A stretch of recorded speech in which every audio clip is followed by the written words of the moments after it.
comenzar por ver cómo está la situación de las finanzas públicas, qué ha sucedido en este tercer trimestre, hay elementos nuevos.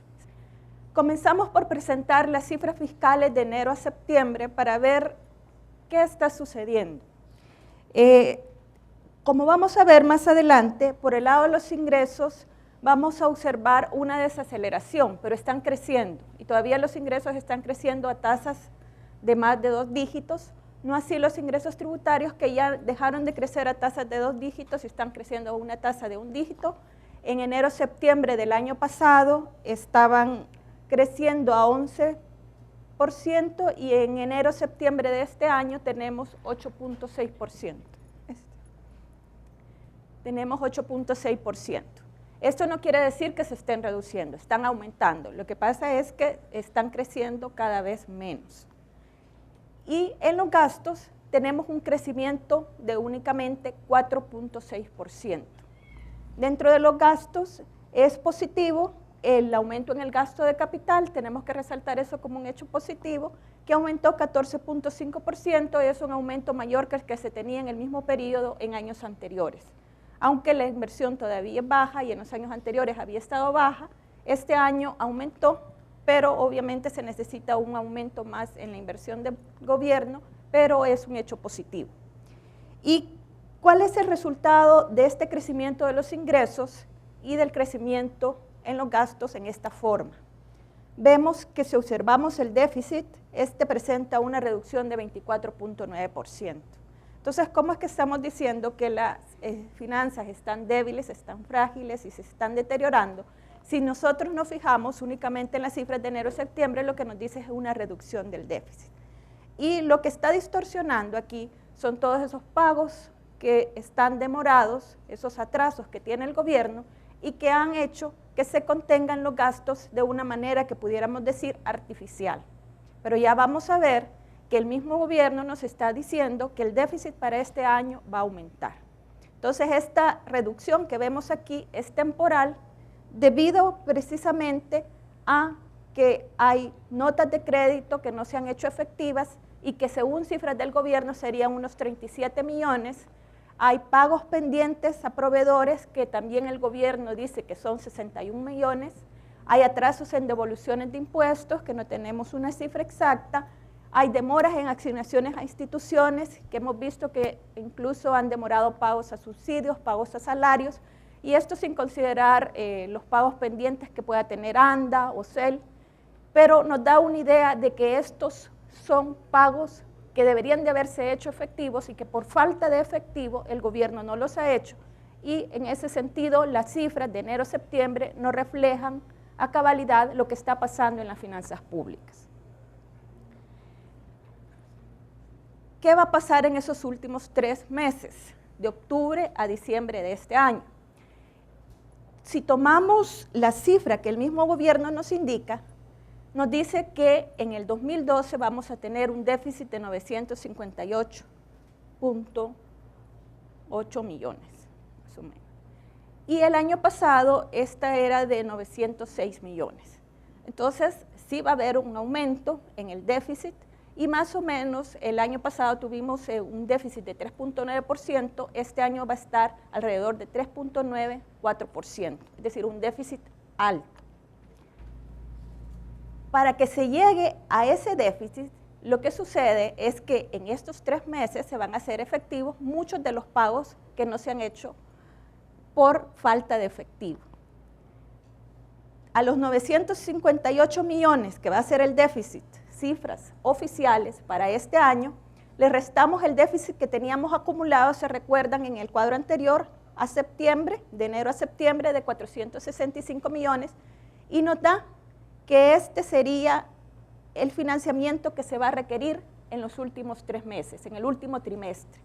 Y si ustedes comparan con los años anteriores, es mucho más alto, y ahí están reflejados todas esas demoras que ha tenido el gobierno. Aquí le hemos restado en las barritas este segmento verde, es el pago de pensiones, porque el pago de pensiones tiene un financiamiento automático a través del fondo previsional y por lo tanto lo que se necesitaría buscar de financiamiento sería en este caso 354.3 millones. Este financiamiento lo va a necesitar, pero ya lo tiene asegurado porque tiene ese fondo para pagar pensiones. Y observamos que aún quitando las pensiones, lo que necesita para financiar otros gastos es mucho mayor que en estos años. Y eso está reflejando que hay muchos más gastos de los que están reflejándose a septiembre y que el déficit va a seguir alto y vamos a tener un endeudamiento más alto del que se había previsto. Y eso es un deterioro porque nos lleva a un camino de aumento en deuda que si no tomamos medidas, como vamos a ver, nos puede llevar a una situación bastante crítica. Los ingresos, sabemos que han tenido dos reformas a finales del 2009 y a finales del 2011, y eso le ha dado los ingresos un aumento y ha alcanzado más o menos las metas, o sea, están muy cercanas. Este año va a tener un faltante en la meta que se había fijado de unos 70 millones, que es como 0.1% del PIB, pero es más o menos, sí, por el lado de los ingresos ha aumentado los ingresos vía impuestos. Y está ya anunciando, como vamos a ver más adelante, nuevos impuestos. Sin embargo, tenemos que considerar el crecimiento económico, tenemos que considerar que todos estos impuestos, todos los pagamos, y que eso también tiene un efecto en el crecimiento económico. No se puede aumentar impuestos indefinidamente. Hace 10 años teníamos 8 impuestos, hoy tenemos 13, con 2 más serían 15, y eso crea un sistema que es complejo y que puede frenar más el crecimiento en un entorno de bajo crecimiento como el que ya tenemos. Y vemos que de los impuestos, el IVA, tanto importación como declaración, es el que se ha desacelerado más.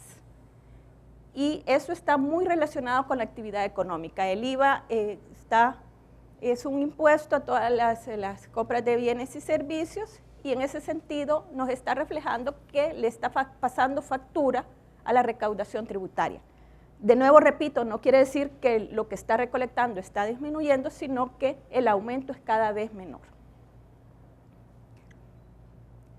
¿Y qué otra situación es producto de ese gasto mayor a los niveles de ingresos? Ya hemos visto que por estar en un sistema de gastos que no es correspondiente con los ingresos y que no tiene el financiamiento, hay atrasos en los pagos, hay distorsiones en las cifras que tenemos hasta septiembre. Y además, eso se manifiesta en que se tiene que recurrir a más deuda de corto plazo, los LETES, que los LETES están diseñados para hacer un financiamiento temporal mientras no haya calce entre los ingresos y los gastos, pero que se supone que cuando vengan los ingresos, esos LETES se van a pagar. Es solamente para solventar algún problema de caja momentáneo, pero si nosotros vemos también en años pasados que ha habido una tendencia ascendente. Vimos que llegó a 899 cuando hubo el cambio de gobierno y se hizo todos los acuerdos para poder limpiar la mesa. Luego una reducción significativa a principios del 2010, pero después, a finales del 2010 y sobre todo en el 2011, ha habido una tendencia a un crecimiento acelerado. Y al 6 de noviembre teníamos 814.6 millones del saldo de LETES. Entonces ya esto lo que nos indica es que este financiamiento no ha sido utilizado con los fines que tendría que haber sido utilizado, sino que es un endeudamiento que se va acumulando, y de ahí por qué la urgencia de tener dinero para poder pagar esos LETES, porque ya el mercado tampoco permite que haya un aumento indefinido. Y de hecho, ya con estas colocaciones de LETES, nosotros vemos en el mercado que la tasa está aumentando. El año pasado, a este mes estaba como en 2%, este año está, a esta fecha está un poco más del 5%, y también el exceso de demanda que había por estos instrumentos se está reduciendo. Entonces aquí la urgencia de reducir este saldo, aunque después pueda volver a subir. ¿Qué pasa si nosotros no hacemos las medidas necesarias para controlar y disciplinar el gasto? Hemos visto que por el lado de los ingresos se ha recaudado más, se han introducido más impuestos, pero si los impuestos y llevan a un mayor ingreso y no hay inversión, eso se traduce en menor crecimiento y simplemente se sigue gastando y nunca va a alcanzar. Estas son proyecciones de sostenibilidad de la deuda. ¿Qué estamos midiendo aquí? Estamos midiendo la deuda como porcentaje del PIB bajo diferentes supuestos de crecimiento, de inflación, de déficit. Y vemos tres escenarios. ¿Cuál es esta línea verde? Esta línea verde es el escenario que tenía el proyecto 2012, es decir, el que el gobierno anunció cuando presentó el proyecto de presupuesto del año 2012. Y aquí se iba a lograr bajar en el 2016 a un 44.7% de la deuda. Y esto llevaba a un ajuste en el déficit fiscal de 1.8 puntos. Entonces era bastante positivo este escenario. En este año, en el mensaje del proyecto de presupuesto de 2013, que sería la línea amarilla, ya el gobierno se dio cuenta que no eran tan realistas esas metas y se está exigiendo menos. Y vemos aquí que es hasta cerca del 2016 que va a empezar a bajar la deuda y la mantiene con estabilidad alrededor del 55%, lo cual ya es un nivel de deuda alta. Y aquí tenemos que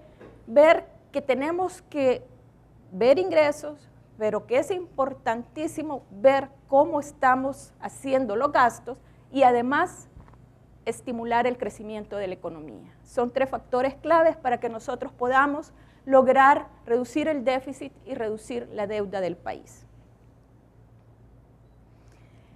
Toda esta debilidad de las finanzas públicas, el hecho de que no estemos creciendo adecuadamente, de que nuestros gastos no estén acordes a los ingresos que se tienen, nos ha llevado a que las principales calificadoras de deuda estén bajando la calificación crediticia del país. Y eso sí tiene consecuencias, porque los inversionistas se fijan en esas calificaciones y eso hace que la deuda se encarezca para el país.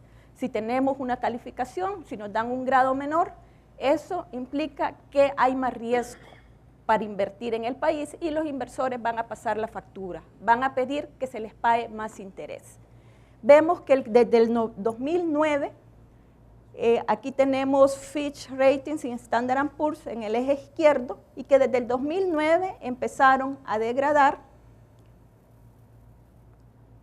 los tres calificadoras en distintos momentos del 2009 y lo han seguido haciendo y la última que tenemos que fue la de Moody's en noviembre que también ya nos bajó y ya todas están en BB- y BA3.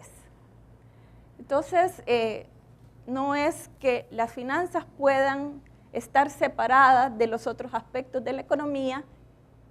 Hay clasificadoras que están viendo el comportamiento de las finanzas, que están poniendo calificaciones y eso tiene consecuencias. Ahora, ¿qué pasa con respecto a los 800 millones que se aprobaron para tener listos por si los inversores de un bono que se emitió en el 2003 piden esa inversión de 800 millones? La idea era que el gobierno tenía que dar la señal de que si algún inversor lo hace, él tenga el dinero suficiente como para poder pagarlo. Ahora, ¿qué tan probable es que esto suceda? En este gráfico lo que nosotros tenemos es el precio al cual se está negociando los eurobonos en el mercado secundario, es decir, ya los tenedores que compraron directamente la primera vez ya los negocian en los mercados secundarios y vemos la tendencia de este precio del eurobono. Si ahora alguien quisiera redimir su inversión, él recibiría el 100% del precio al cual lo compró. Pero nosotros vemos que en el mercado secundario puede recibir un precio más alto. Entonces nadie va a llegar al gobierno a venderlo y que le dé un precio más bajo al cual puede conseguir en el mercado financiero. Esta gráfica también nos dice de que en determinado momento, por ejemplo aquí de entre septiembre y noviembre de 2008, bajó 20 puntos el precio. O sea, pueden haber también caídas rápidas en el precio de los eurobonos, pero esta probabilidad de que caiga, aquí recordemos que estábamos en una crisis internacional que estaba mucho más ligada al mercado financiero, entonces la probabilidad de que caiga en estos días, que es cuando tienen que hacer público los inversores que van a querer redimir y que caiga por debajo de 100, que es lo que se necesitaría para que ellos lo rediman con el gobierno, es bastante improbable. Entonces, ¿qué se va a hacer con esos 800 millones? Sabemos que lo que quede de los primeros 400 va a poder ser usado para pagar letes. Y eso va a bajar el saldo, pero lo que tendría que haber el compromiso es que el saldo de deuda de corto plazo se use realmente para lo que está destinado. Este acuerdo de sostenibilidad fiscal, por lo tanto, el mayor valor que tiene es el cumplimiento de los compromisos que trae acompañado eso. Es decir, la aprobación de la autorización de los 800 millones es, digamos, el impacto positivo directo del gobierno a corto plazo, en el sentido que ya no se tiene que preocupar por efectivo, ¿verdad? Y que va a reducir su deuda de letes. Pero eso es una solución corta que no aborda el problema estructural y el problema más importante que está en las finanzas públicas. Entonces, lo que aquí es realmente importante es que la sociedad civil presione y esté vigilante para que se cumplan todas estas medidas que están en este compromiso, a cambio de lo cual se le aprobaron esa emisión de 800 millones y que tienen que ver con la disciplina fiscal. Tiene que impulsar y aprobar una iniciativa jurídica de responsabilidad fiscal, y ahí expresa que tienen que haber reglas cuantitativas sobre el déficit y la deuda, es decir, techos, también reglas cualitativas, y mejorar el proceso presupuestario, que ahorita tenemos un presupuesto que realmente nos sirve para los fines para los cuales está destinado. También la meta del déficit de 2,7% para el 2013, si se comprometieron, tienen que modificar el presupuesto. Han presentado un presupuesto en el cual tiene una meta de 3,3%, pero si el acuerdo habla de una meta de 2,7%, hay que ver qué gastos se van a quitar, hay que ver cómo va a estar el lado de los ingresos, para que realmente estén pensando seriamente en cumplir con este compromiso. Y también el techo de letes, que ahorita es el 40% de los ingresos corrientes del presupuesto y que da más o menos como 1.400 millones de techo, que es demasiado alto. Aún con un 20% es un techo alto, pero es, digamos, un paso en la dirección correcta. Entonces eso también tendría que estar reflejado ya en el presupuesto de 2013, no esperar al otro presupuesto. Y luego toda esta política de ahorro y austeridad, que es una reducción en los gastos en bienes y servicios, la congelación de plazas, que pueden llevar. Recordemos cuando nosotros analizamos el presupuesto que en uno de los rubros que más invierte es en salarios, y ahí tendríamos que hacer una reforma amplia para que los salarios, las bonificaciones tengan una regulación acorde a desempeño. Pero además, en los presupuestos, uno de los rubros que más se incumple y que se termina gastando mucho más es en la adquisición de bienes y servicios. Es como que en el presupuesto no pueden poner muchas compras de bienes y servicios porque algunas veces quizás no se justifican, pero a lo largo del año eso es lo que más se desvía dentro de los gastos corrientes, aparte de las transferencias corrientes, en cuanto a lo que está presupuestado. Y aquí podríamos añadir que aunque no está en el acuerdo, es muy importante que el país también tenga un acuerdo stand-by con el Fondo Monetario Internacional. Todo eso le va a dar mayor certidumbre al país y da un mensaje de confianza a los inversionistas. Y esto ayuda a traer inversión. Entonces también un hecho positivo sería que se lograra eso. El Ministerio de Hacienda, el ministro de Hacienda, ha presentado una serie de medidas para el otro año poder aumentar los ingresos y reducir gastos y lograr un ahorro en total de 280.5 millones. Dentro de los ingresos tenemos dos impuestos nuevos, el impuesto a la propiedad no productiva y el impuesto a las transacciones financieras, y en los gastos tenemos todos estos rubros en los cuales puede ahorrar y que piensa que eso le va a dar 280.5 millones. En el impuesto de transacciones financieras es un impuesto prácticamente a toda la emisión de cheques y transacciones electrónicas, desembolsos de préstamos. Ahora, dos presupuestos. ¿Qué tenemos con este presupuesto que recién se aprobó en la Asamblea Legislativa para el año 2013? Está el proyecto de presupuesto que se presentó y que ya es presupuesto 2013 aprobado, y cuando se presenta eso a la Asamblea Legislativa, al mismo tiempo se presenta este documento que es el mensaje del proyecto de presupuesto 2013. Estas son cifras del Ministerio de Hacienda. Y el Ministerio de Hacienda lo que nos indica es que para el 2013 ellos van a tener un déficit global de 828.4 millones de dólares. Esto es lo que dice el Ministerio de Hacienda en el documento mensaje del proyecto de presupuesto 2013. Pero ¿qué pasa con el presupuesto? El presupuesto nos da un déficit que es diferente. Entonces tenemos dos presupuestos, un presupuesto que maneja el ministro de Hacienda, donde están todos los gastos, y en el presupuesto que se presenta y aprueba la Asamblea Legislativa con un déficit más bajo, por lo tanto no están reflejados todos los ingresos. En el presupuesto 2013 aparece como financiamiento 294.4 millones, esto es para el sector público no financiero, es decir, incluye gobierno central, instituciones descentralizadas y empresas públicas. Entonces, ¿cómo es que en este presupuesto aparece un déficit mucho más bajo que el déficit con el que está trabajando el Ministerio de Hacienda, cuando ambos documentos los presenta el Ministerio de Hacienda? Entonces, quiere decir que hay gastos que no se han incluido en el presupuesto, que son alrededor de 452 millones. ¿Y cuáles son esos gastos que no están incluidos? Tratamos de hacer una aproximación y tenemos que en el subsidio al gas estaría una reducción de 35 millones que no está justificada, o sea, faltarían esos millones para ese subsidio al gas, y para el subsidio al transporte y electricidad faltarían cerca de 93 millones. Queremos reflexionar que las finanzas continúan débiles, no se ha hecho mucho por el lado de los gastos, se tiene que tener una perspectiva integral de ingresos, gastos e estímulo al crecimiento económico.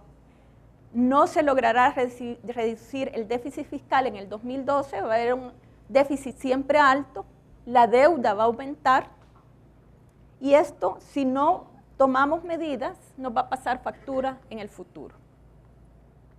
Es clave cumplir todos los compromisos que están en el acuerdo. Todos esos compromisos, si se cumplen, nos llevarían a una mayor disciplina fiscal.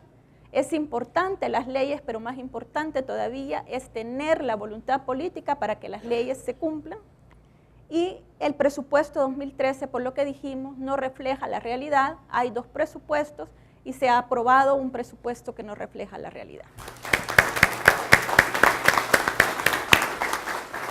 La siguiente parte de esta presentación, aparte pues de la situación de las finanzas públicas que ya vimos que se va deteriorando, tiene como objetivo tratar de leer las señales económicas de lo que está ocurriendo para que podamos ver cuál es la situación actual y cuáles son las perspectivas para el cierre de este año, con la información que tenemos hasta septiembre y cuáles son las expectativas para el año nuevo que viene. Entonces aquí vamos a comenzar primero con la economía mundial. Aquí solo vamos a ver tres cosas. En primer lugar, pues, hablar del crecimiento en la economía global que va debilitándose. Ver un poco la situación en Europa, Estados Unidos y los problemas que están enfrentando. Primero, con las estimaciones de crecimiento mundial, vemos que según el último informe del Fondo Monetario Internacional, se espera que la economía mundial este año cierre en 3.3%. Pero lo que queremos destacar es que en las últimas revisiones que han habido, o sea, de este informe que salió en octubre, se redujeron lo que se esperaba cerrar en 2012 y lo que se esperaba cerrar en 2013. O sea que se han ido bajando las expectativas. Y precisamente ayer salió el Conference Board en Estados Unidos, que es la institución que emite el indicador de la confianza de los consumidores, haciendo su análisis global, y en este salía todavía más pesimista sobre la situación de la economía mundial. También esta semana han estado saliendo nuevas cifras en Europa, reflejando que ya va a cumplir 2 trimestres con crecimiento negativo, o sea que ya se considera eso que es una recesión. Aunque no todos los países en Europa están en recesión, pero algunos sí ya llevan varios años, como ya vamos a ver más adelante. Entonces, las perspectivas de crecimiento mundiales son débiles. En Europa, ¿por qué están con esta recesión y esta crisis? Europa salió muy golpeada de la crisis financiera internacional de 2008. Países que ya tenían problemas se les agudizaron todavía más. Aquí en esta gráfica lo que tenemos son los niveles de deuda pública de 4 economías que han ocupado mucho los espacios y las noticias. Tenemos España, Italia, Portugal y Grecia. Tal como ha ocurrido todo este año, Europa se va a seguir revolcando, así como una gran ola, ¿verdad? Que lo agarra uno y lo revuelca y uno no puede salir. Entonces, en esa situación se encuentra Grecia particularmente y arrastra toda Europa.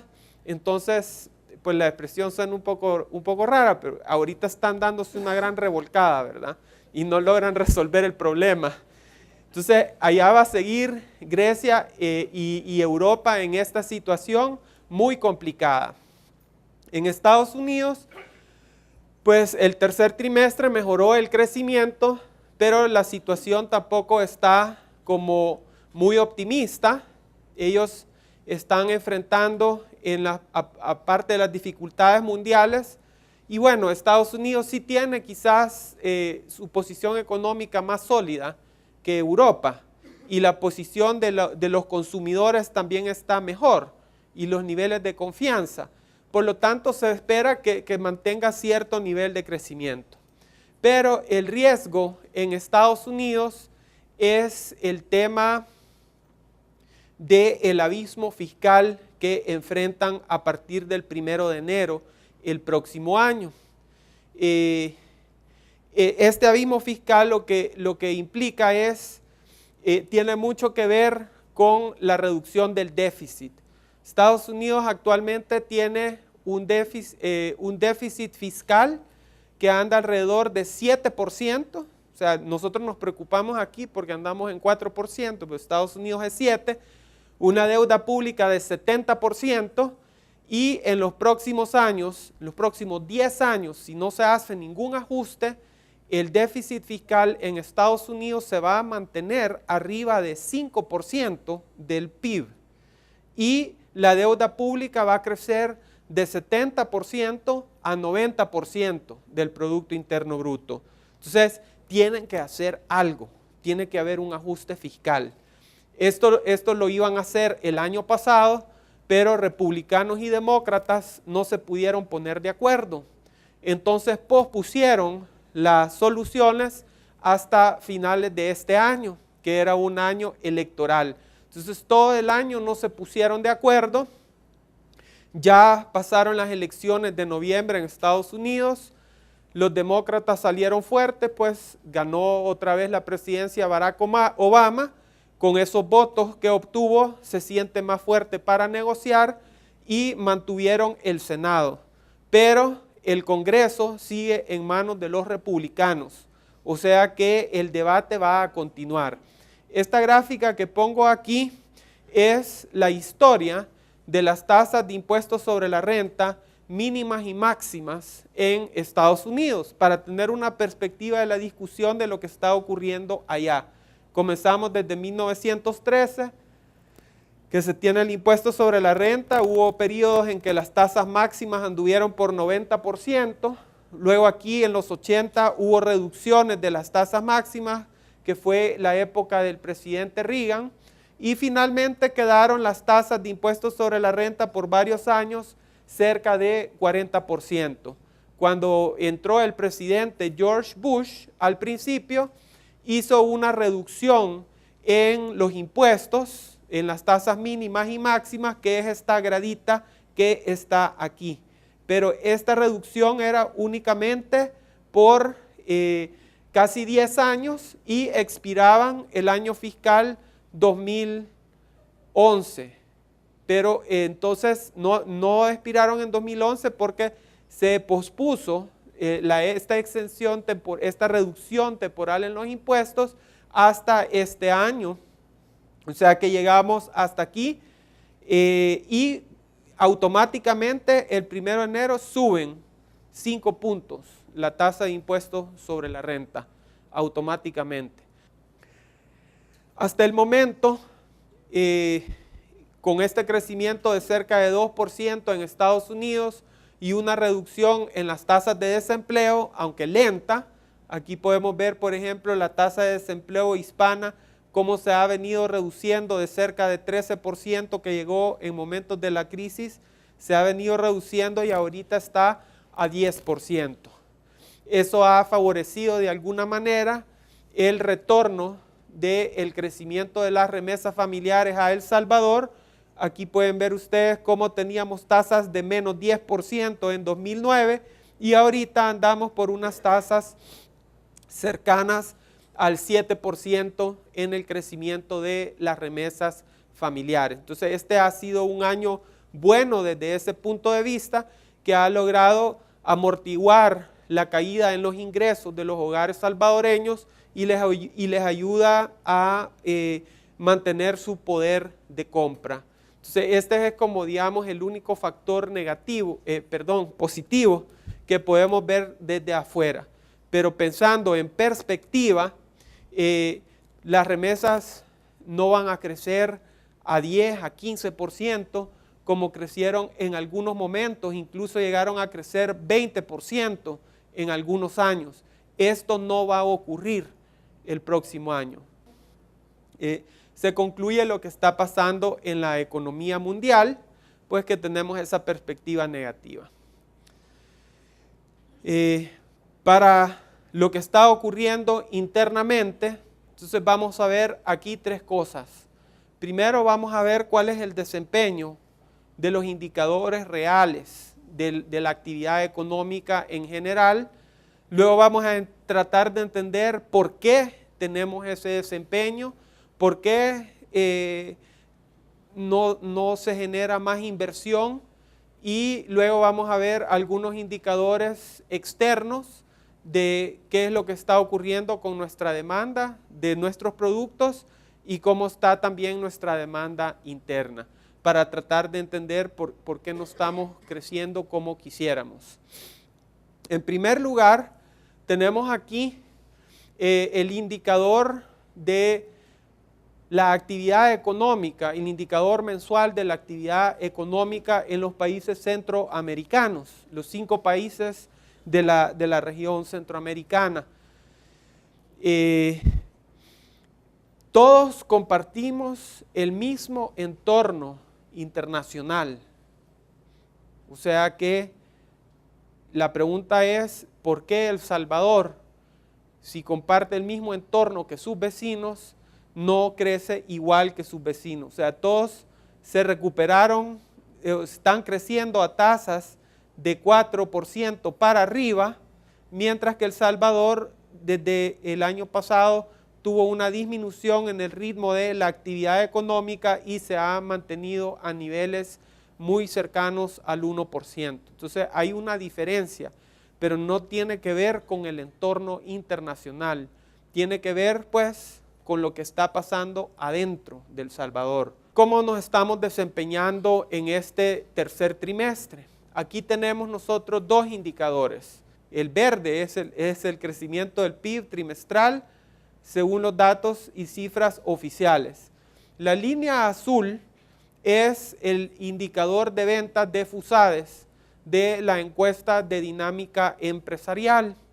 Y de este ya tenemos datos para el tercer trimestre de este año, y lo que nos dan estos datos es que hubo una caída fuerte en el indicador de ventas de FUSADES. O sea que el primer trimestre crecimos más, el segundo crecimos menos, y el tercero, según estos indicadores, todavía hemos crecido menos.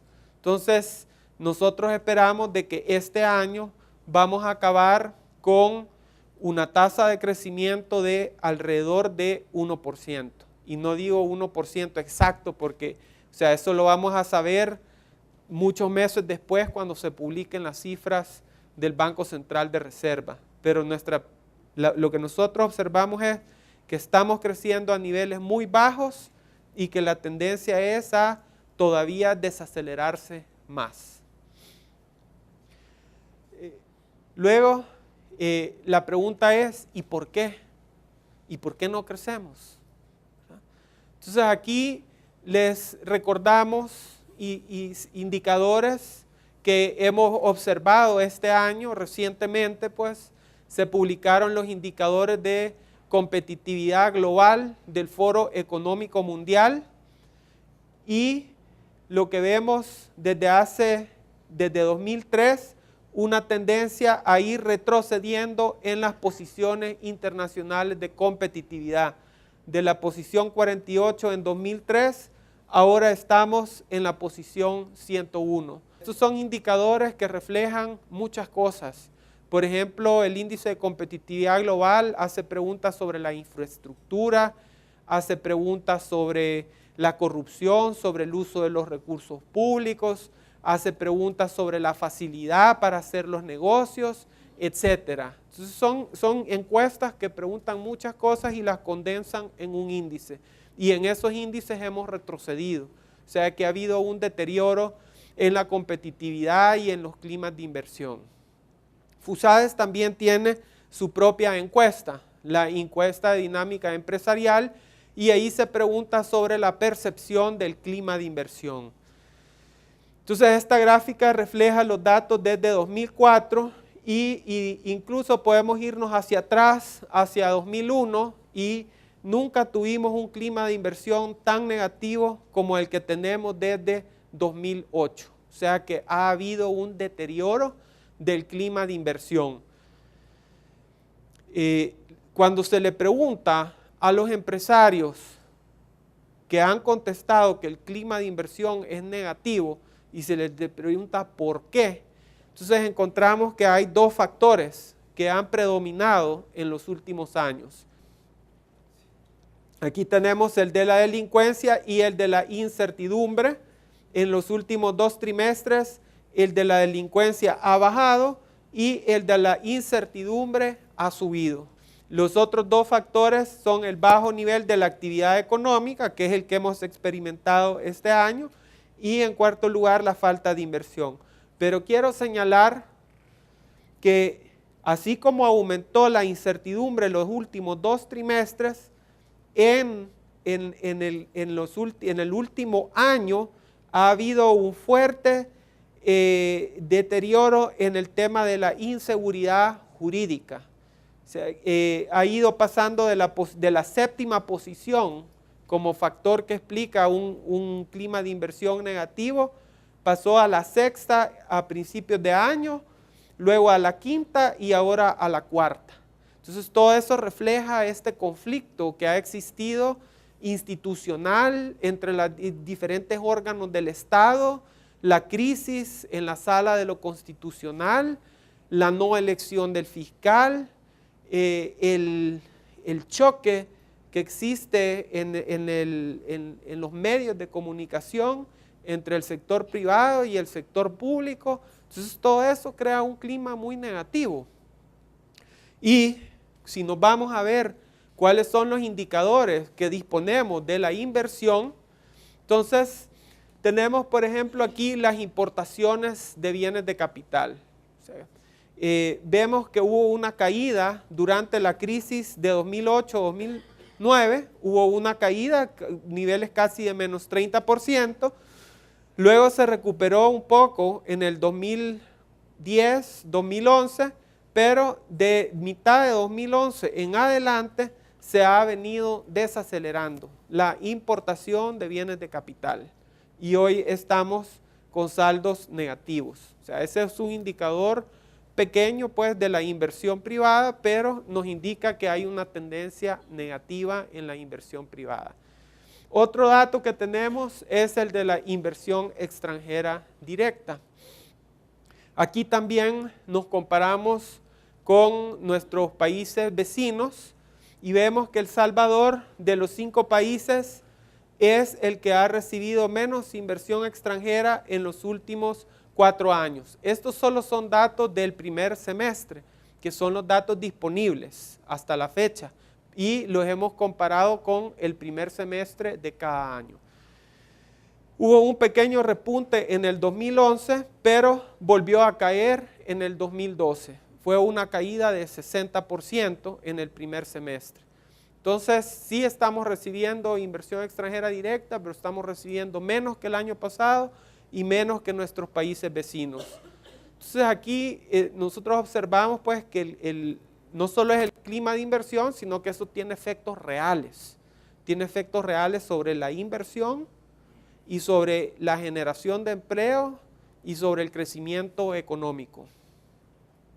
Luego, sí hay un incremento en la inversión pública. Los datos que presentó Carolina hace un momento mencionó que hubo un incremento en la inversión del sector público no financiero, andaba cerca del 15%, en términos reales acumulado hasta septiembre, eso es un 13%. Entonces aquí tenemos las cifras de inversión pública real tomada de la sección de cuentas nacionales del Banco Central de Reserva a precios constantes de 1990, o sea que estos son millones de dólares, pero no son nominales, son reales, ¿verdad? Deflactados por la inflación. Entonces vemos cómo aquí hubo un incremento en la inversión, aquí por los terremotos, luego cayó y se ha mantenido baja, y este año sí está invirtiéndose un poco más. Lo que sí hay que tener clara una cosa, que de la inversión total en el país, el 80% es inversión privada y el 20% es inversión pública. O sea que, y además de toda la demanda agregada, la inversión total solo es el 11%. O sea que de ese 11% de toda la demanda agregada, la inversión pública solo es 2%. ¿Verdad? Entonces, aunque la inversión pública aumente 10%, solo está aumentando 0.2% del PIB. ¿Verdad? Entonces, el impacto de la inversión pública es limitado en términos de demanda agregada. Entonces, aquí lo que se necesita es recuperar el clima de inversión para que ese 80% que se encuentra ahí parqueado en potencia se pueda liberar y entonces se generen esas inversiones y se creen empleos y crecimiento económico. Entonces el gran reto que tiene El Salvador es ver cómo libera esas fuerzas que son el 80% y que ahorita se encuentran dormidas o que están esperando a que la situación mejore. Ahora pasamos a ver un poco otros indicadores. Ya vimos la inversión. Entonces, ahora veamos un poco los indicadores externos. Los indicadores externos, aquí tenemos el 2012.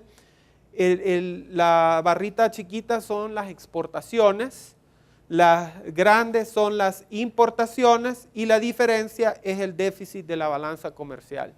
Lo que quiero destacar aquí es que este año, hasta septiembre, las exportaciones cayeron 1.1%, comparado con el año pasado, que crecieron 22%. O sea que de un crecimiento de 22% el año pasado las exportaciones, hoy están cayendo 1%.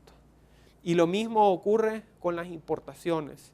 De un crecimiento de 22% de las importaciones el año pasado, hoy están creciendo apenas a 1.6. O sea que tenemos un desempeño económico mucho menor que el del año pasado. Y recordemos que el año pasado crecimos a 1.5%. Entonces, ¿cuánto podemos crecer este año? Esa es la pregunta que tratamos de deducir de todas estas cifras. Luego, si nosotros agarramos la tendencia, ¿verdad? Este es el promedio móvil mensual que nos ayuda no a ver solo compararse lo acumulado a septiembre, sino cuál es la tendencia, como para tener esa perspectiva. Y entonces ahí uno tiene que decir, bueno, yo voy a ser prudente en mis proyecciones y yo veo que la cosa no va bien, ¿verdad? No puedo proyectar como que vamos a estar mejor el otro año, por lo menos, hasta la fecha. Luego, si vemos, las anteriores eran las exportaciones, pero mucha parte de nuestro consumo es consumo importado. Entonces veamos también el comportamiento de las importaciones de bienes de consumo. Y tiene el mismo patrón. Cayó hasta principios de 2010, subió todo el año 2011, subió 2011 y ahora se ha comenzado a desacelerar. Todavía estamos creciendo aquí a un 4% en este promedio móvil de 12 meses, pero ustedes observan que la tendencia del consumo es negativa. Entonces también ahí hay una desaceleración.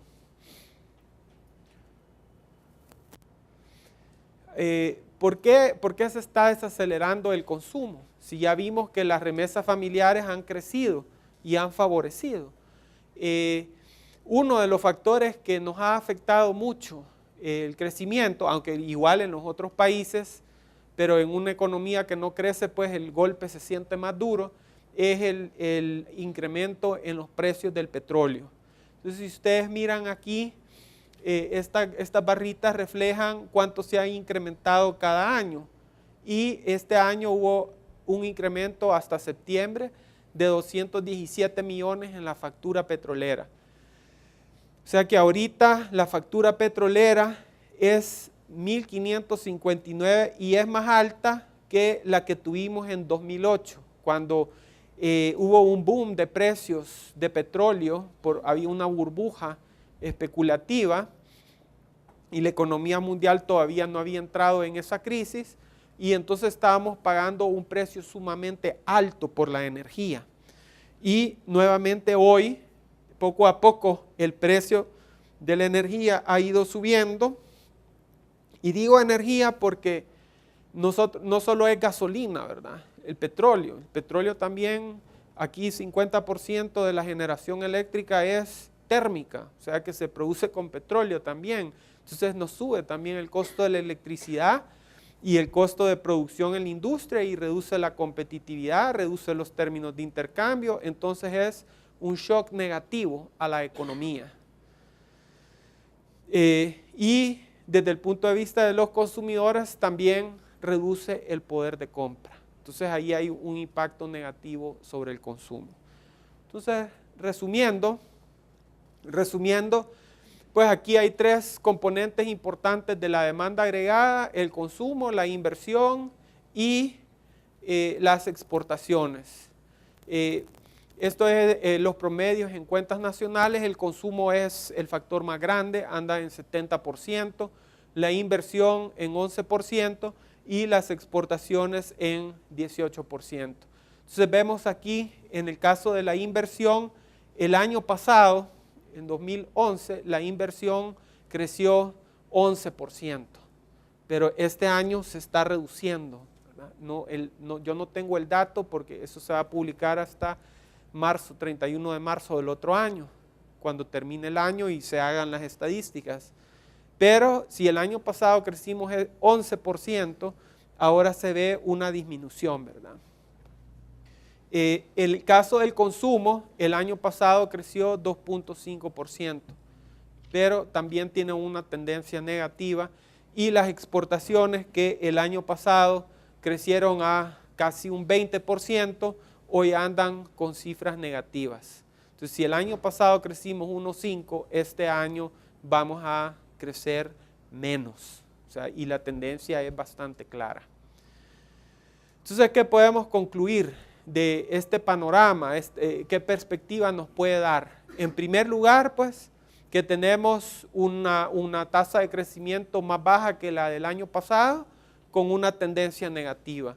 En segundo lugar, que eso se debe, pues, a la baja inversión, al deterioro que existe en el clima de inversión y en los indicadores de competitividad.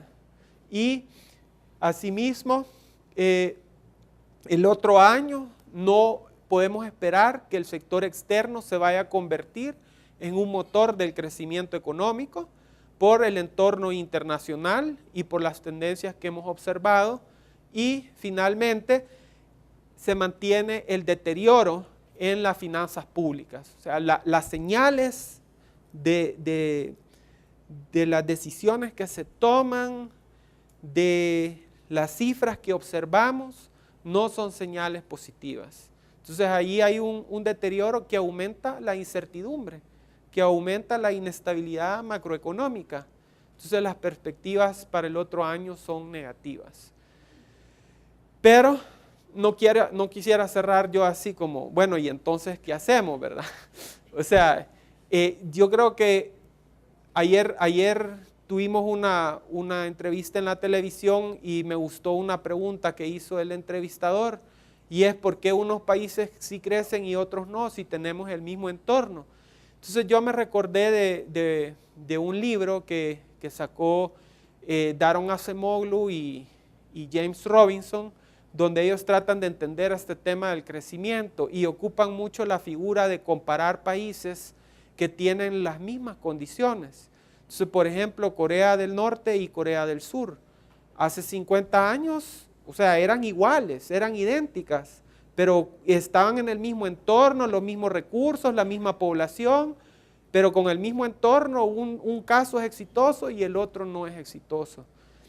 Tenemos ahí también el caso de Haití y República Dominicana, dos países con exactamente los mismos recursos, pero uno no camina y el otro va caminando. Tuvimos el ejemplo de Alemania Oriental y Alemania Occidental, que en Europa, después de la Segunda Guerra Mundial, tenían las mismas condiciones. Y en los siguientes 70 años, después de finalizar la Segunda Guerra Mundial, Alemania Occidental tuvo un desarrollo fenomenal y Alemania Oriental terminó colapsando, ¿verdad? Y lo tuvo que absorber. Entonces, ¿por qué? Entonces ahí tiene que ver mucho con las decisiones que toman los países y no solo los gobiernos, porque aquí estamos hablando del país y el país somos todos, ¿verdad? Entonces, ¿qué es lo que vemos para el otro año? Como, ¿qué podemos hacer el otro año para tomar nuestras propias decisiones y mejorar? O sea, aquí hay que hacer cambios profundos. En primer lugar, es importante corregir este problema grave que tenemos en las finanzas públicas. Ya vimos aquí que no se hacen las cosas como deberían hacerse. O sea, el presupuesto debería entregarse completo y solo debería haber un presupuesto. Pero aquí hay dos presupuestos. Está el presupuesto que se aprueba en la Asamblea Legislativa, que no es verdadero. Y está el presupuesto verdadero, que no lo podemos conocer, ¿verdad? Porque no lo enseñan, no está publicado. Sí está publicado el déficit del presupuesto verdadero, porque lo pusieron en el mensaje del presupuesto, pero en los detalles no los tenemos. Además de que hay una inconstitucionalidad ahí, porque la Constitución exige que el presupuesto incluya todos los ingresos y todos los gastos, y no los incluyó. Entonces ahí tenemos un problema, y no es un problema de este año, es algo que se ha hecho desde hace muchos años. Entonces eso facilita que se desordenen las finanzas públicas. Uno no puede administrar una casa con dos presupuestos. Entonces ahí se firmó el acuerdo de sostenibilidad fiscal para El Salvador. Lo firmaron las diferentes fracciones políticas y lo firmó el Ejecutivo, el Ministerio de Hacienda, el Presidente de la República. Luego publicaron, el mismo fin de semana publicaron presidente de la República que se comprometía a cumplir con el acuerdo. Y el ministro también hizo una publicación donde dio las gracias por que se le aprobaron los 800 millones de dólares y también se comprometía a cumplir el acuerdo. Entonces, ya Carolina presentó los detalles de este acuerdo y creemos que ese acuerdo es fundamental. O sea, cumplir con ese acuerdo es fundamental para ordenar la casa de las finanzas públicas. Entonces, esa es una meta de país. O sea, tenemos que hacer los esfuerzos para que se cumpla ese acuerdo. En segundo lugar, tenemos un apoyo importante, que es este asocio para el crecimiento, donde se han estado planificando y preparando toda una serie de iniciativas, de proyectos y de leyes, reformas a la ley de zonas francas, a la ley de servicios internacionales, proyecto de ley de asocios público-privados, ley de la firma electrónica, una ley que van a poner pronto de facilitación de trámites de construcción para agilizar el sector que está bastante deprimido. Están todos estos proyectos que están presentando esta semana de la zona marítimo-costera, lo que se está proponiendo alrededor de el Fomilenio 2, si es que nos lo aprueban. Entonces ahí hay toda una serie de iniciativas importantes que son iniciativas de país, no son iniciativas de gobierno.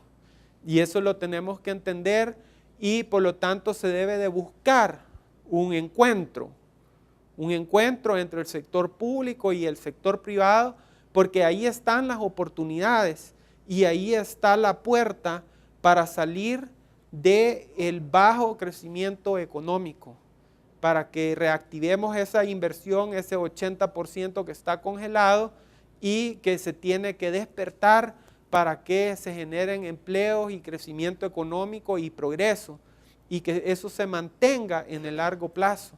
Porque si solo lo hacemos por un par de años con entusiasmo y después perdemos el entusiasmo, entonces volvemos a retroceder. El desarrollo es un camino de largo plazo, como algunos dicen, es un maratón, no es una carrerita de 100 metros. Entonces uno tiene que tener aguante y eso es lo que el país necesita.